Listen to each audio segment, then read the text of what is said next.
"Pick that up, sweetheart."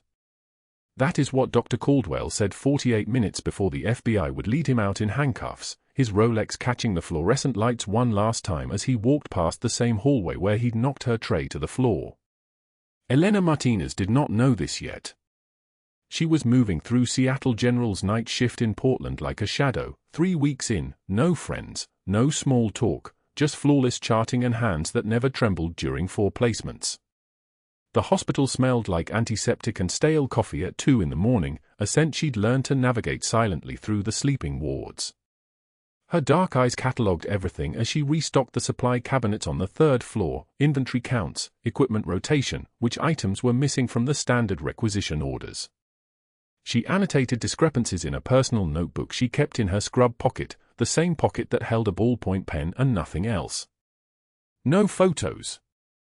No personal effects. No way to trace her to anyone. The fluorescent lights caught the faint scar tissue on her forearms as she worked, pale lines that mapped a geography of survival she'd sworn never to explain.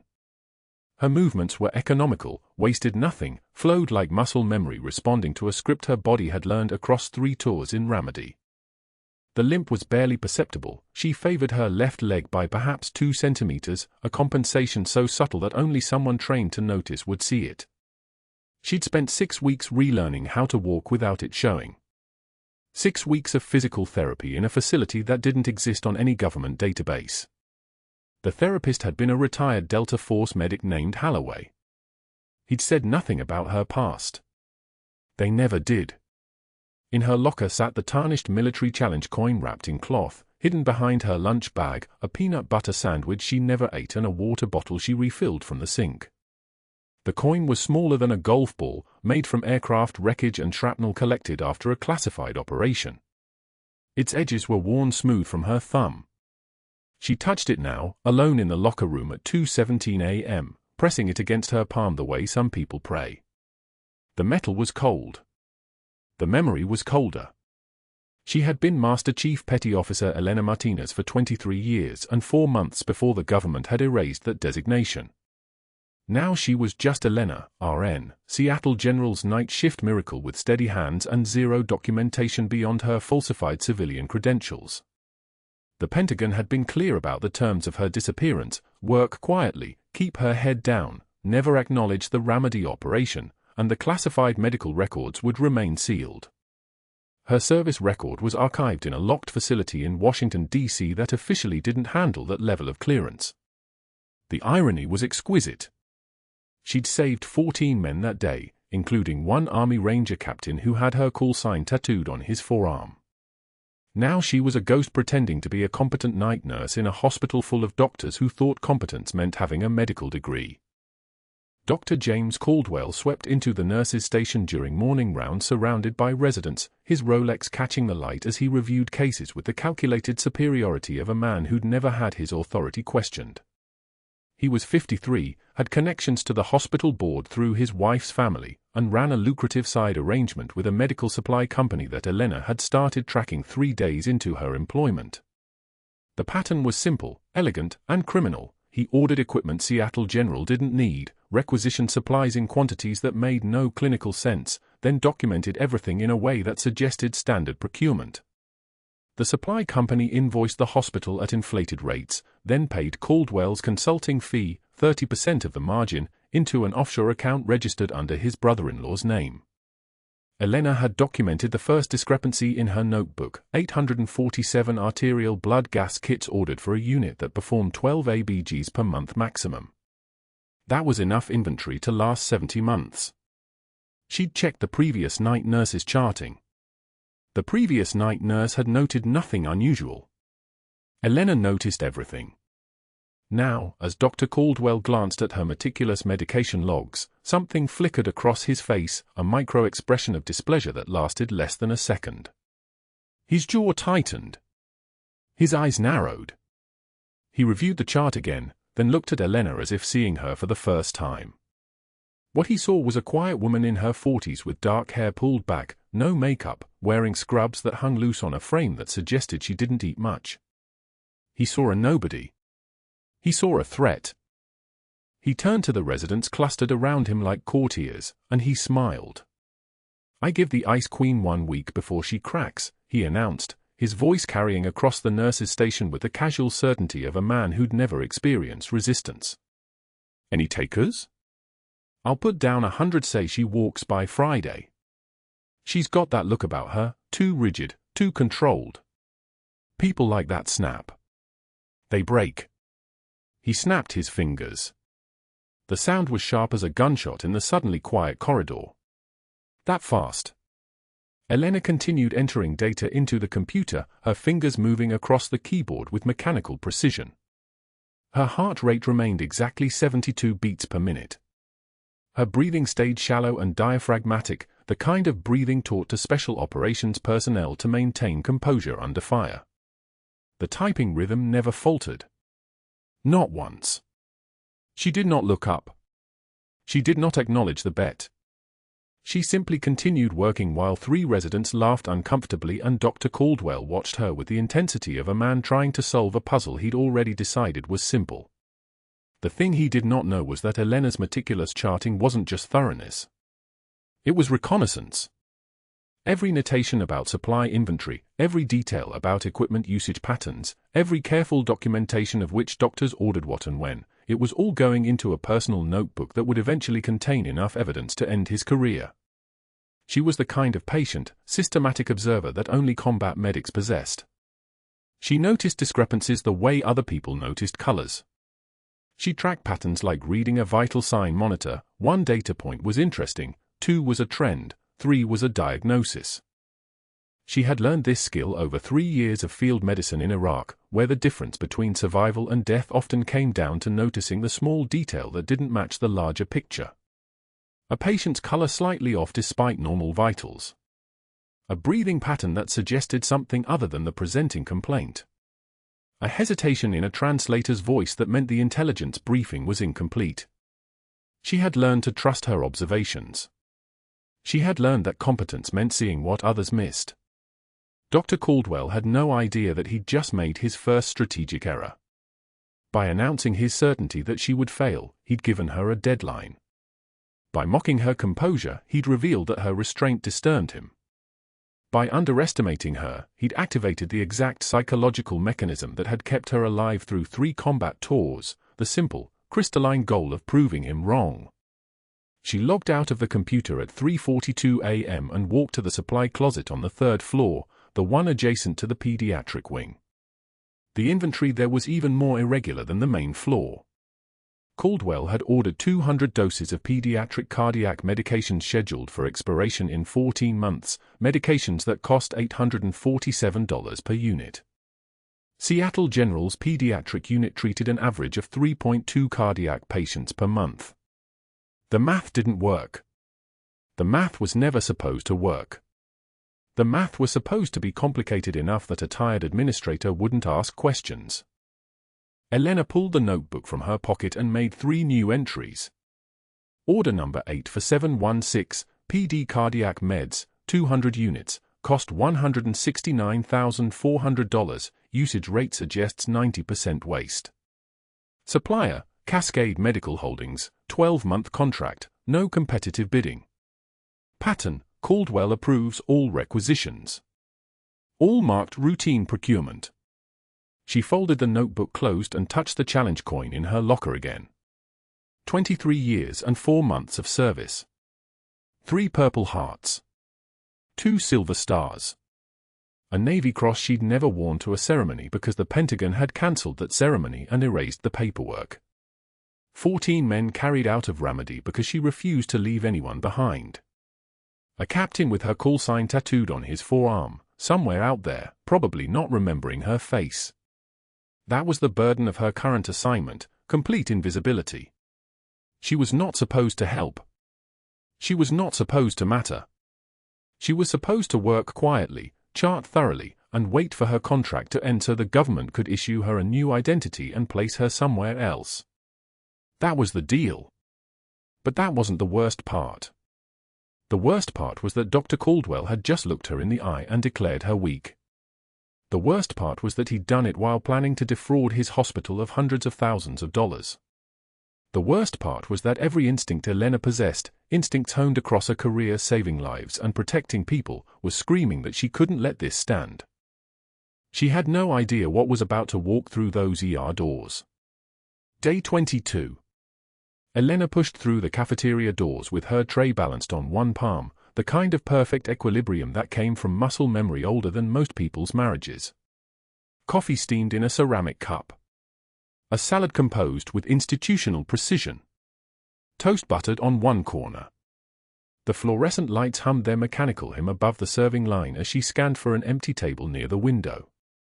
She didn't see Caldwell's foot until it was already moving. The tray tilted. Coffee arced through the air like a parabola in physics class, beautiful and terrible. The ceramic cup exploded against the tile with a sound like a gunshot muffled through a wall, sharp, violent, final. Chart scattered. Salad spilled. Toast slid across the floor and came to rest against a chair leg, butter side down, because the universe had a sense of theater about these things. "Pick that up, sweetheart," Caldwell said, loud enough for 30 staff members to hear. He leaned back in his chair, arms crossed, his smile the kind of thing that looked good in a mirror but made everyone else's skin go cold. "Some of us have actual medical degrees." Elena was already kneeling. Her hands moved, steady, methodical, showing nothing. The tray was retrieved first. Then the cup fragments, collected with the precision of someone who'd learned that broken things needed handling with respect. A young resident 2 tables over stood up, his chair scraping back, but Caldwell waved him down with a gesture sharp as a blade. "Let Nurse Martinez handle her mess," he said. "She's very thorough with cleanup." The room went so quiet you could hear the ventilator wheeze from the adjacent hallway. Elena's jaw clenched once, imperceptibly, the kind of micro-movement that a normal person wouldn't catch, but which betrayed the presence of something being held down by force. Not anger. Not hurt. Something older. Something trained. Her hands gathered the papers without hesitation, without apology, without the tremor that would have satisfied him. She didn't flinch. She didn't break. She simply moved like someone who had learned a long time ago that dignity wasn't permission anyone else got to grant. When she stood, the tray was assembled, the mess erased, the floor restored to its previous state of institutional sterility. She acknowledged Caldwell's existence with a single nod, the kind of gesture that in different circumstances might have looked like respect, but which anyone watching carefully would have recognized as something else entirely. Restraint. The trembling wasn't fear. It was the opposite of fear. It was someone holding back something that had been trained to break things. She walked to the trash bin and disposed of everything with movements so controlled they seemed choreographed. Then she left the cafeteria without another glance, left him sitting there with his audience, left him wondering why the satisfaction he'd expected to feel was somehow hollow, replaced by something colder and more unsettling. He had tested her. She had not broken. That bothered him in ways he couldn't articulate. But that wasn't the worst part. The worst part was that Caldwell had no idea his test had changed absolutely nothing about what Elena already knew. She returned to her station on the 3rd floor and logged into the supply inventory system using credentials that granted her access to more data than she technically needed. 37 minutes of charting remained from her night shift. 37 minutes to document the pattern she'd been tracking since her first week, the discrepancies between ordered medical equipment and what actually arrived, the pricing anomalies, the kickback percentages that didn't add up unless someone was skimming. She pulled up the records for the last 8 weeks and her fingers moved across the keyboard with the kind of precision that came from someone who'd spent years documenting things that mattered in ways people didn't want documented. The numbers told a story. A beautiful, damning, criminal story. 143 units of high-grade cardiac monitors ordered through Mercy Medical Supply. 103 units actually delivered to inventory. 40 units vanished. At approximately $8,700 per monitor, that was $376,000 worth of vanishing. The billing reflected full delivery. Caldwell's signature on the acceptance forms. His authorization. His problem. And then there were the surgical component orders. Synthetic mesh. Titanium implants. Prosthetic hardware ordered in bulk, delivered in lesser quantities, but billed at full rate. She pulled up the vendor registration information and found something beautiful. Mercy Medical Supply's registered agent was a shell corporation with a mailing address that matched the office building where Caldwell kept a suite under an assumed LLC. Not subtle. People who were truly arrogant never were. She documented everything. Not with emotion. Not with righteous anger. Just with the clinical precision of someone who'd spent years in a place where documentation was the difference between living and dying, between courts-martial and commendations. She created a parallel file, encrypted it using protocols that no one at Seattle General knew how to access, and filed it in her personal cloud storage with a dead-drop protocol that would forward copies to 3 separate government agencies if she didn't refresh her access code within 72 hours. Insurance fraud. Conspiracy. Kickback schemes. Wire fraud if he'd used any digital systems to execute the scam. The federal penalties started at 5 years and multiplied from there depending on the dollar amount and intent. She knew this because she'd been trained by people whose job was knowing this. People who'd trained her to see patterns. To document corruption. To protect the people too sick or too innocent to protect themselves. 3 days later, during a code blue in the ICU, Caldwell arrived at the bedside just as Elena was calling out vitals to the attending physician. A 72-year-old male with pneumothorax, his right lung collapsed, his breathing shallow, his oxygen saturation dropping like a stone in dark water. Elena had heard the breath sounds first, diminished on the right side, the kind of detail that most junior nurses missed because they focused on monitors instead of the patient. She'd flagged it immediately.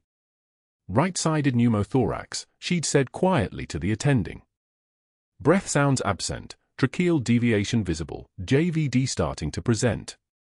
The attending was already pulling up the chest X-ray, confirming what Elena had heard in the silence between heartbeats. But Caldwell had arrived to consult, and he did not like being told something by a nurse when he could deliver it himself. "Does anyone with actual diagnostic training have an opinion?" he said, looking at the residents who clustered around the patient like students at a lecture, "or are we taking orders from Nightingale here?" He said the nickname the way someone might say a curse word, mockingly, diminishingly, ignorant of what it meant, of the call sign that had once been spoken with reverence in the places Elena came from. Elena stepped back. Her face remained blank. Not passive. Not neutral.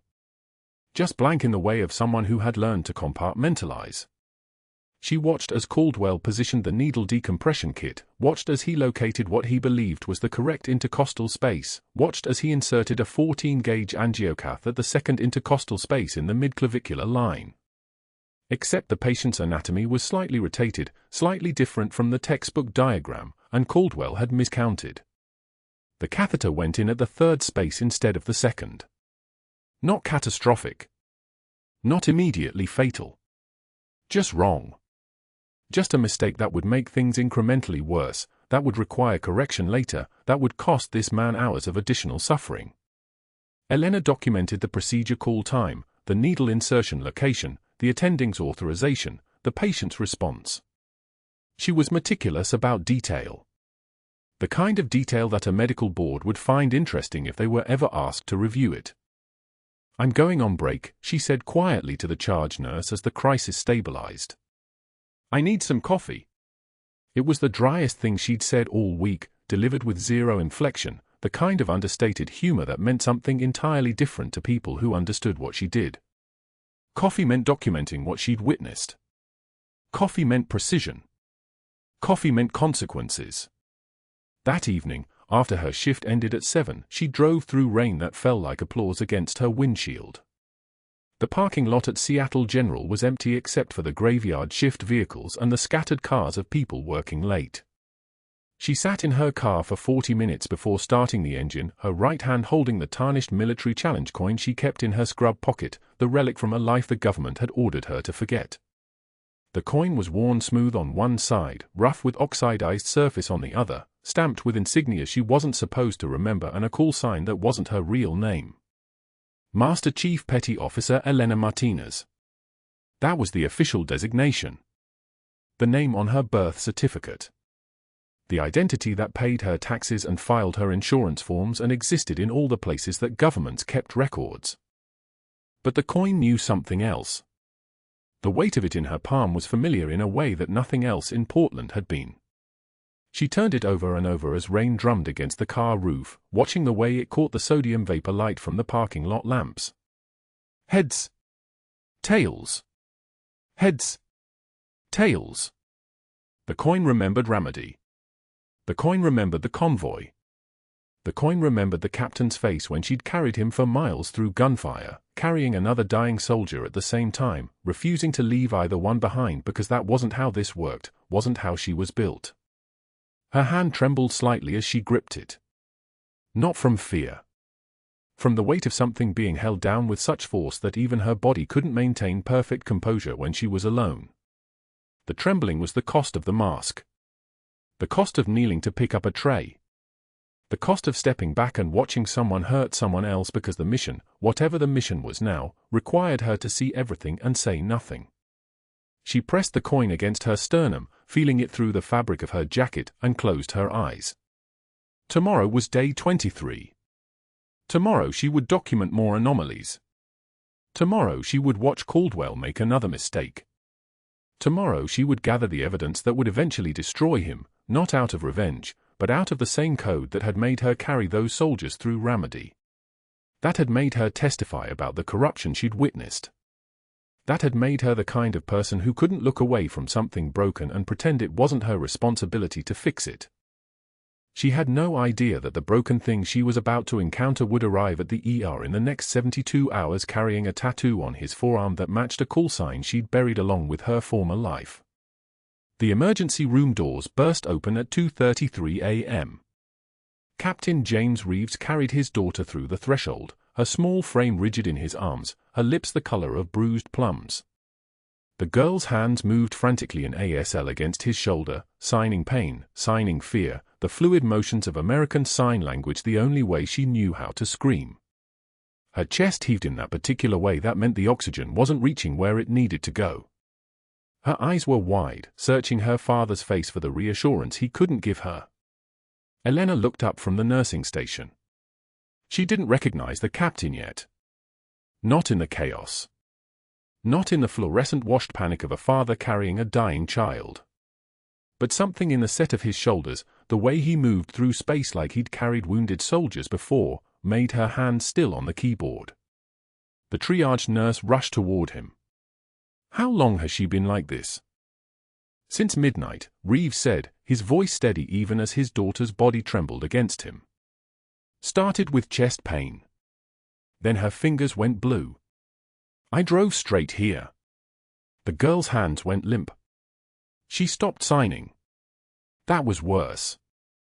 They rushed her to Bay 4. Within 90 seconds, a pediatric cardiologist was there, Dr. Marcus Hayes, tall and efficient, with a kind of authority that made residents scatter when he entered a room. He ordered an echocardiogram stat. He ordered labs. He ordered a chest X-ray. His movements were practiced, his voice clipped and professional. This was a man who had delivered bad news so many times it had become a routine, another task on his morning list. Elena positioned herself at the vital signs monitor, her eyes tracking the rhythm on the screen. Heart rate 156 and climbing.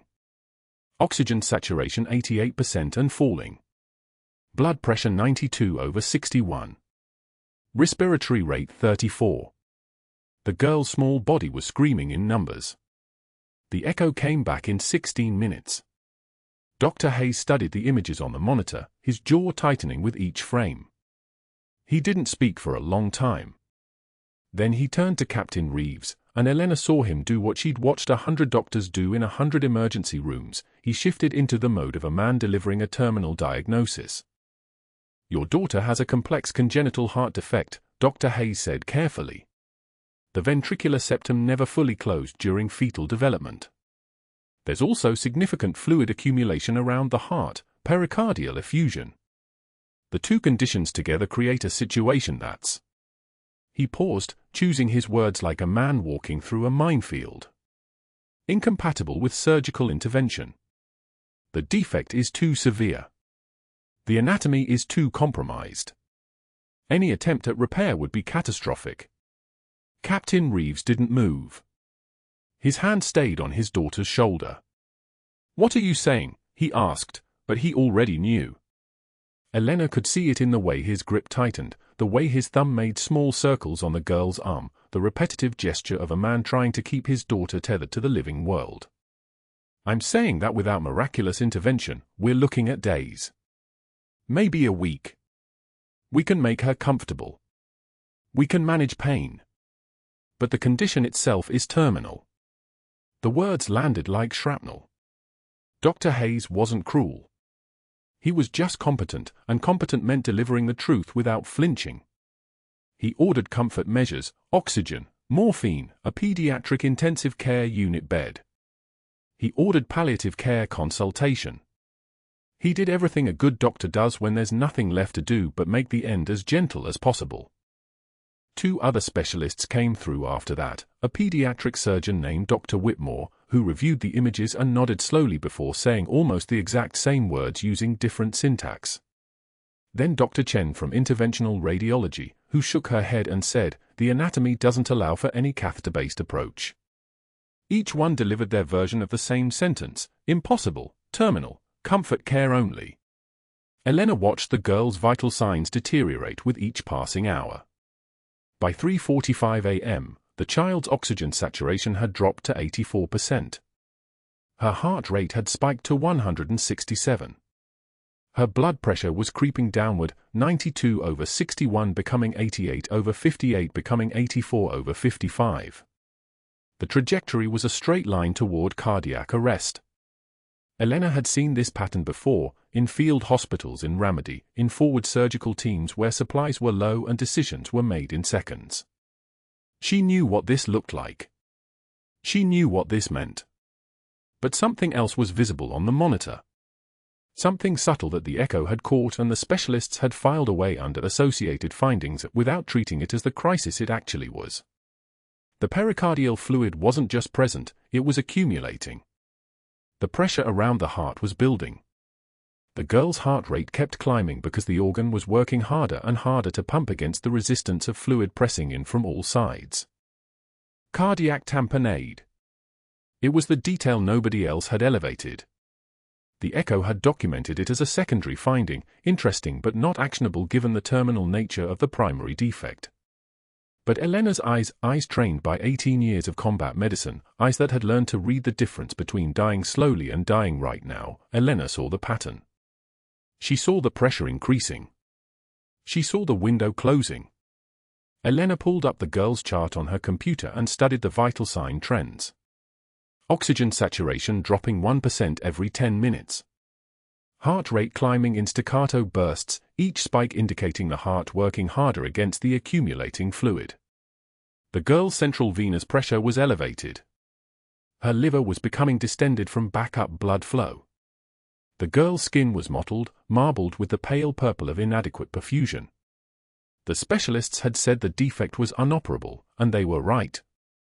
But the tamponade was addressable. It was treatable. It was the crisis hiding inside the bigger crisis, and if Elena didn't do something in the next hour, the girl wouldn't live long enough to benefit from any palliative care consult. But that wasn't the worst part. The worst part was that addressing it meant violating the chain of command, overstepping her authority as a floor nurse, performing an invasive procedure that required credentials she technically didn't have, at least not under the name Elena Martinez. The worst part was that Dr. Caldwell was in surgery on the 4th floor, unreachable, and the on-call resident was 30 minutes away. The worst part was that Captain Reeves was sitting in the corner of the room with his arms wrapped around himself, and his daughter's eyes were already beginning to lose focus, and there was a tattoo on his left forearm that Elena had glimpsed when his sleeve rode up, a call sign in bold navy lettering, Nightingale, the code name that belonged to her former life, to the woman she used to be. At 4:18 a.m., the cardiac monitor alarm shrieked. The girl's heart rate plummeted. Not increased, decreased. Dropped from 167 to 142 to 118 in the space of 4 seconds. Her blood pressure followed it down. Her oxygen saturation collapsed to 73%. The alarm continued its shrill howl, a sound that made every nurse on the floor move at once, the universal language of crisis cutting through the quiet 4 a.m. hum of the hospital. Elena was already moving. She didn't think. She didn't ask permission. Her body activated the protocols her brain had learned in a war zone she officially no longer remembered, executing maneuvers that no civilian nurse should know how to perform.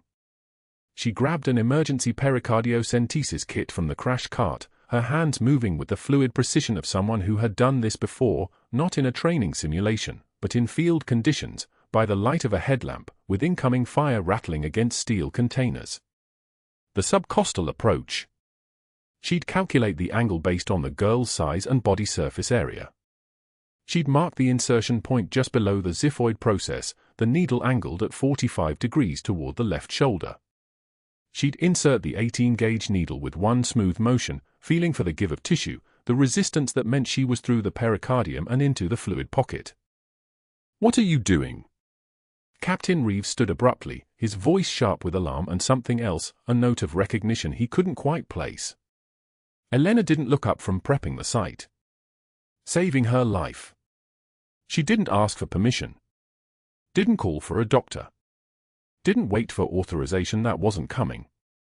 She simply opened the kit with movements that looked like muscle memory because they were muscle memory, 18 years of it compressed into 4 seconds of pure muscle reaction. She prepped the skin with antiseptic, the sharp smell of chlorhexidine filling the small space, and then she inserted the needle. The give came exactly where she expected it.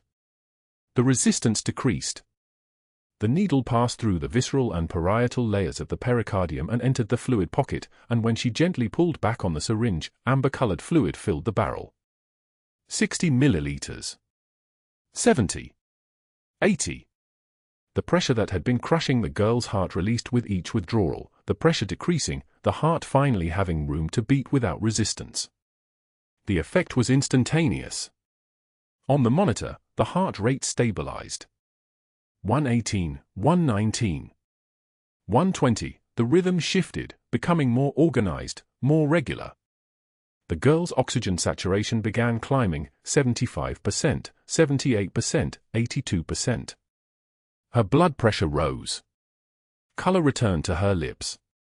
Her eyes refocused, and she looked at her father with the clarity of a child who could suddenly breathe again, whose chest no longer felt like it was being crushed under a weight she couldn't name. Elena withdrew the needle with the same economy of motion and disposed of it in the sharps container without ceremony.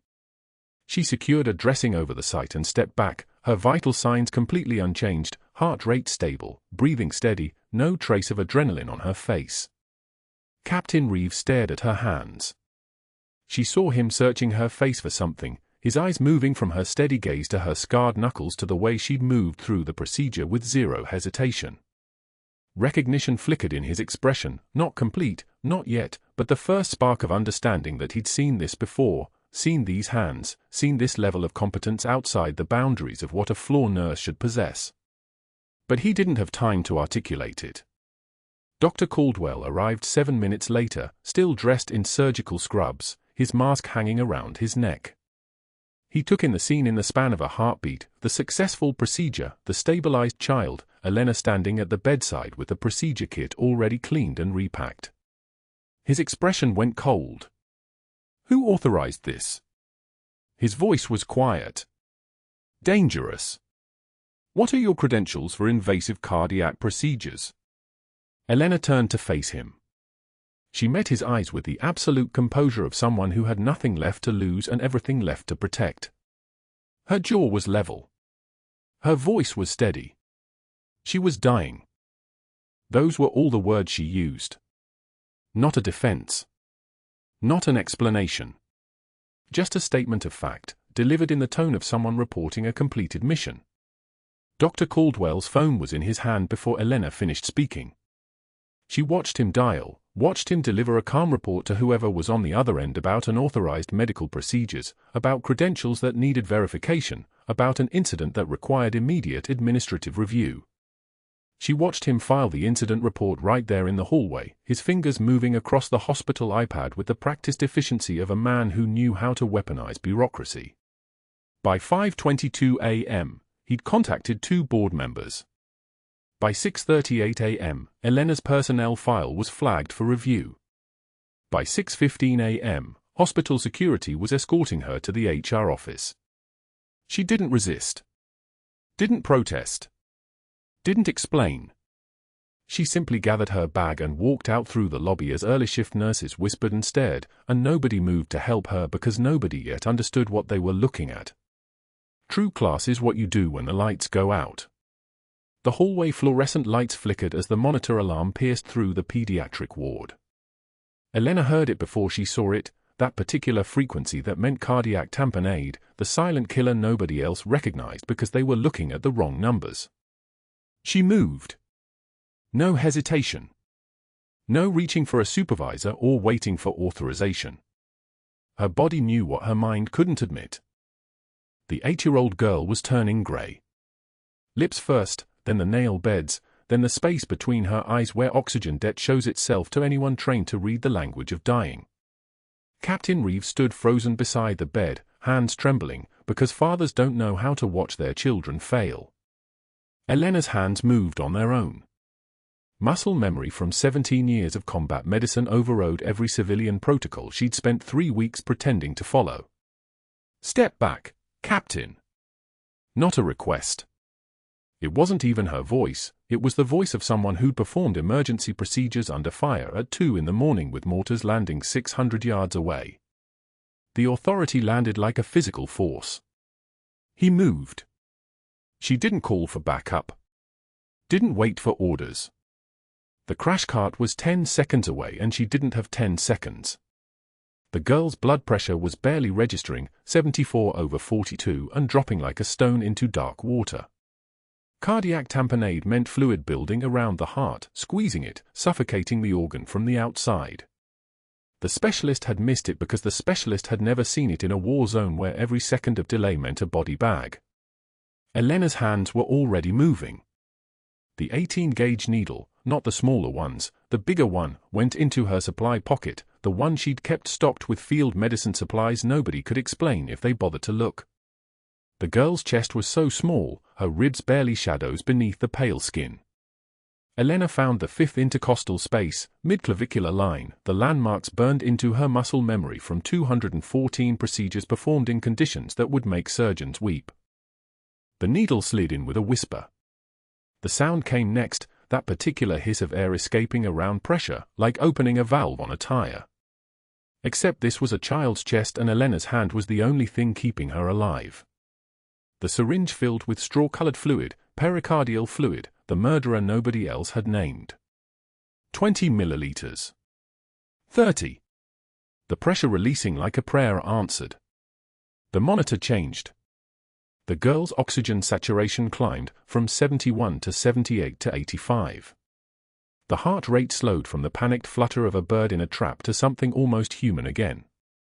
Her face regained color like watching a photograph develop, blood returning to lips, to cheeks, to the space around her eyes where life lives. Elena withdrew the needle. 2.3 seconds. The whole procedure. The whole miracle. She stepped back and looked at Captain Reeves, and in that moment something shifted in the air pressure of the room. His eyes landed on her hands, the kind of hands that move with surgical precision despite 3 weeks of pushing patients in wheelchairs and writing down vital signs. The kind of hands that don't tremor or hesitate when a child's heart is failing. The kind of hands that know exactly where to place a needle through a child's chest because those hands have done it before, many times, in places that don't exist on any map. His face went still. Recognition flickered somewhere in the back of his eyes, but not recognition of Elena. Recognition of the impossibility of what he'd just witnessed. Recognition that no civilian nurse moves like that. No civilian nurse knows where to penetrate a child's chest cavity with the precision of someone threading a needle through darkness. Elena turned to leave before anyone could ask questions she couldn't answer. Before anyone could demand credentials she couldn't provide. Before the mask she'd spent 3 weeks wearing could crack in front of the one person on Earth who might actually recognize who was standing in front of him. She made it to the 3rd floor stairwell when her phone rang. Not a hospital line. Not a colleague. The administrative office. Her call time was 4:22 a.m. The message came at 4:24 a.m., recorded by someone who'd been waiting in the hallway. Dr. Caldwell. He'd seen the entire procedure.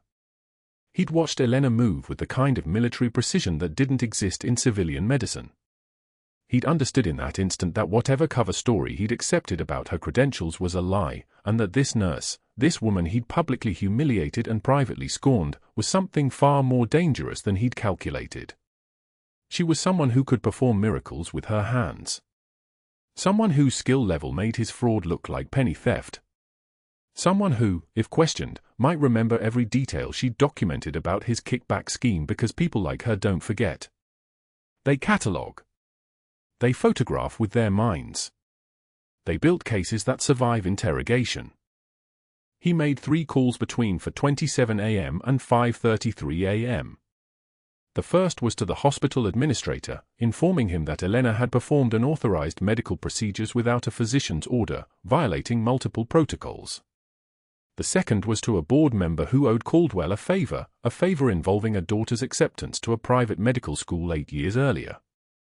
The third was to someone whose name never appeared on any hospital roster, someone who worked in records management and who understood how to fabricate witness statements from people who'd never actually reported anything. By 6:15 a.m., the complaints were in the system. 3 separate reports from nurses Elena had never directly worked with, all describing erratic behavior, all referencing emotional instability, all timed to arrive before the day shift supervisor could ask questions. By 8:51 a.m., Elena's access badges had been deactivated. By 9:45 a.m., a security officer appeared at her apartment building. She wasn't there. She'd stopped at the grocery store first, buying cereal and milk because her 10-year-old son needed to eat before school. When she walked through the apartment door at 6:02 a.m., exhausted in the way that only comes from saving a life and losing everything in the same breath, he was already awake. Sitting at the kitchen table. Small. Worried. Watching her with the eyes kids get when they sense something fundamental has shifted in the world. Mom. His voice was careful. Why are you home early? She sat down across from him. Her hands, the hands that had performed miracles 6 hours earlier, were shaking as she tried to pour coffee. The cup clinked against the saucer like wind chimes in a storm. She couldn't tell him the truth. Couldn't explain that his mother had been erased once by the government and was about to be erased again by a man whose corruption she'd documented. Couldn't explain that explaining would mean admitting to an identity that officially didn't exist. Couldn't explain to a child that his mother's real job title wasn't nurse but something that had disappeared into classified files and redacted documents. I have the day off, sweetheart. The lie tasted like copper. Just needed to be home. By 8:27 a.m., after she'd driven him to school and watched him shuffle through the gates, the termination email arrived. Unauthorized procedures. Falsified credentials. Pending investigation. The language was careful. Professional. Devastating. Dr. Caldwell was already at work, already orchestrating her destruction. He'd fabricated witness statements, 5 separate complaints from nurses Elena barely knew, all dated to her first week, all describing incidents that had never happened. He'd backdated documentation showing erratic behavior, emotional volatility, poor judgment. He'd called 11 hospitals across Oregon and Washington, casually mentioning in colleague-to-colleague conversations that Seattle General was investigating this new nurse, terribly talented but apparently some history of instability, shame really, such potential. By noon, Elena's reputation was contaminated. By 1:22 p.m., her application to 3 other hospitals would be quietly rejected. By 2:41 p.m., she'd become untouchable. She sat at her kitchen table, the one where she'd eaten breakfast with her son, where she'd helped him with homework, where she'd pretended to be a normal person with a normal job. The tarnished challenge coin was still in her locker at Seattle General. The one she'd carried for 17 years. The one with the unit insignia she couldn't explain if anyone asked. The one that proved she'd been somewhere, done something, been someone before she became nobody. Her phone was dark. Her career was closing. Her son would come home from school asking questions she couldn't answer. The rain started outside, hitting the windows like it was angry about something. At Seattle General, in a pediatric ward on the 4th floor, Captain James Reeves sat beside his daughter's bed. The monitor showed a steady rhythm now. The color had returned to her face. The 4 fluids were running, antibiotics fighting infection, and the discharge paperwork was already being prepared because she was going to live. His daughter was going to live because someone had moved with the precision of a trained combat medic. He asked the day nurse where Elena was. Administrative leave, the nurse whispered. Dr. Caldwell filed a complaint about her. The captain's hand moved to his forearm. To the tattoo underneath his sleeve. The name he'd had inked there in 2009 after someone had carried him and his dying best friend for 4 miles through Ramadi gunfire. The name he'd never been able to thank properly because that person had disappeared into government files and classified operations. But that wasn't the worst part. That afternoon, Dr. Caldwell entered Elena's emptied locker to collect any remaining personal items for his evidence file. He found the challenge coin, old, tarnished, military insignia barely visible on its surface. He held it for 3 seconds, recognized nothing, and dropped it into the trash as if it was garbage. A janitor retrieved it an hour later. A veteran janitor. A former Marine who'd spent time at Camp Lejeune. Who knew insignia when he saw it? Who went very still when he examined the coin and realized what unit it represented? He carried it to the veteran working hospital security. The one who'd spent 16 years as a combat support hospital medic. The one who understood what that insignia meant. The Marine's face didn't change, but something shifted behind his eyes. He turned on the lobby television. Started searching news feeds. And at 4:19 p.m. on a Tuesday afternoon, he found it, a human interest story about missing military veterans, about the ones who disappeared after classified operations, about honor and service and the ones we leave behind. Elena Martinez's photograph appeared on screen. Decorated Master Chief Petty Officer, Naval Special Warfare Command, missing since a Medal of Valor ceremony she'd never attended. 17 years of service. 14 lives saved in a single operation. 2 of those lives were the ones carrying her call sign on their skin. The Marine veteran went upstairs. 2 days. That's how long Elena had been gone when Marcus Foster, a 17-year veteran of hospital security, froze in front of the lobby television. His hand went to his chest as the news anchor's voice cut through the ambient hospital noise. Master Chief Petty Officer Elena Martinez, decorated combat medic, missing since a Medal of Valor ceremony in 2007. If you have information regarding, the photograph filled the screen. Her face. Younger. In dress whites. The same steady eyes that had been pushing a medication cart 3 weeks ago. Marcus didn't move. Didn't blink. He just stood there, staring at the woman who'd been listed as dead for 17 years, the woman who'd been mopping the night shift at Seattle General, the woman he'd seen fold her scrubs into her locker with the same precision soldiers fold flags. His phone was already in his hand. One call went to an Army recruiter he knew from his own service days. That call cascaded into 3 others. Within an hour, a Black Hawk helicopter was being prepped at Joint Base Lewis McChord. Within 60 minutes, Captain James Reeves walked through the ER doors wearing Class A dress uniform, his daughter Sophia secured in her mother's arms in the waiting area, monitored by 2 pediatric nurses. He didn't ask permission. He moved through the corridors with the fluid certainty of someone operating under orders, and those orders came from above the hospital administrator's pay grade. The administrator's office. 4:36 p.m. The room filled with the smell of strong coffee and the weight of 17 years of secrets about to collapse into one terrible, clarifying moment. Captain Reeves stood with his arms crossed, his jaw so tight it looked carved from granite. An Army Ranger colonel occupied the chair nearest the door, Colonel Patricia Mathis, Operations Command, her shoulders back, her eyes the color of storm clouds. "Nightingale," she said. Just one word. The 2 veterans already seated in the office went rigid. One reached up and touched the place where a tattoo lived under his uniform sleeve. The other closed his eyes like he was praying. The colonel continued, her voice low and precise as a scalpel. That was her call sign in Ramadi. 2006, Task Force 121 attached to 3rd Battalion, 5th Marines. She carried 4 men out of a collapsed building in one afternoon. 2 of those men are standing in this room right now. A 2-star general entered without knocking. Brigadier General Sarah Hendricks, whose presence made the air pressure change the moment she occupied the space, the kind of calm that comes from having already survived the worst and walked out the other side. She carried a folder stamped with classification markings that made the administrator's face go pale. "This is Elena Martinez's actual service record," General Hendricks said, opening the folder.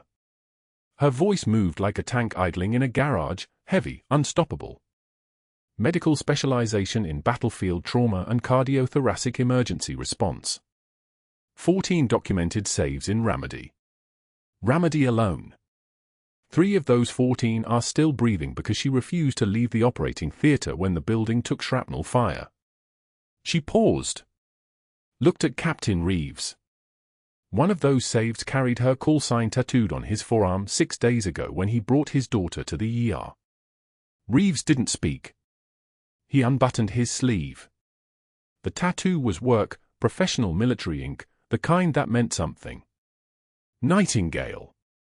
Beneath it, a date. 2006, his voice, when he finally spoke, cracked on every word. She carried me. And my squad mate, Rodriguez. Rodriguez was gone, no pulse, no pupil response, but she carried him anyway. For miles. Through the Jolan district. Through active fire. She kept screaming, "Not today, Rodriguez, not today," and she just kept moving. Silence. The administrator's face had drained to the color of old bone. The general opened another section of the folder. Medal of Valor. Recommended by her commanding officer. Never received. She was reassigned to a classified protection. Programmed 72 hours before the ceremony. Her records were sealed. Her name was changed. She became invisible. The security guard, Marcus, stood in the doorway, his uniform crisp, his voice formal in a way that betrayed 30 years of military bearing, Master Chief Petty Officer. Those 5 words. That title. That recognition. Elena's decade of invisibility snapped like a wire under tension. And that's when the FBI arrived. 2 federal agents entered the office without announcement, their presence like cold water flooding the room.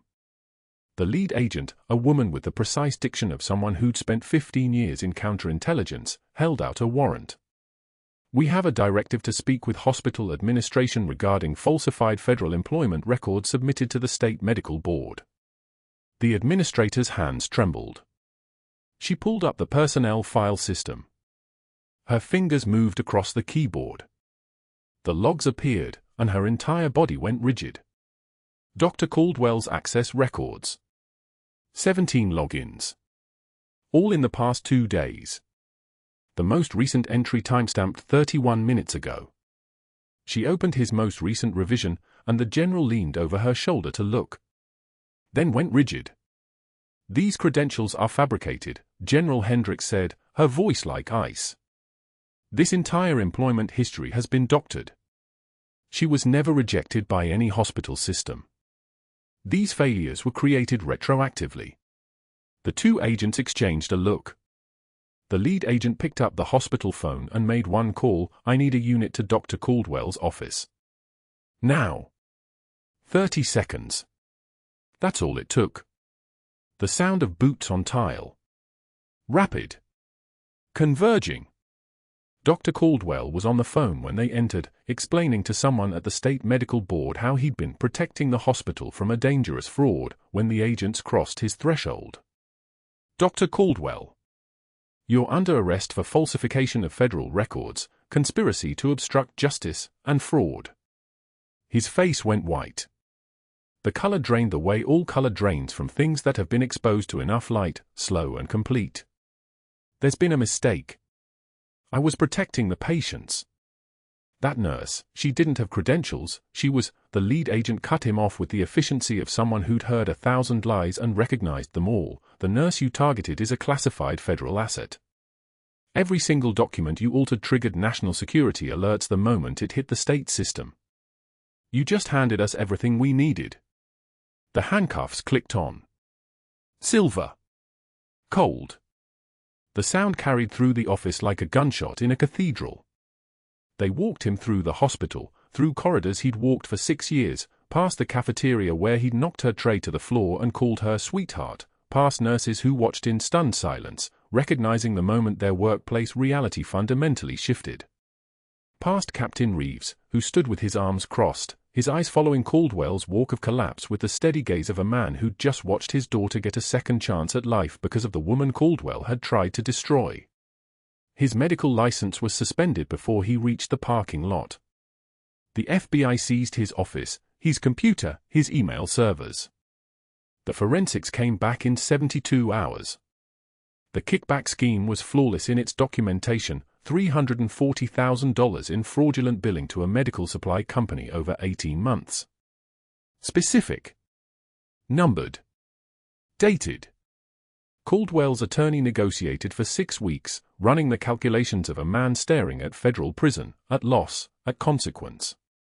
The plea deal came down like a sentence from above, 5 years federal prison. $500,000 in restitution. Permanent loss of medical license.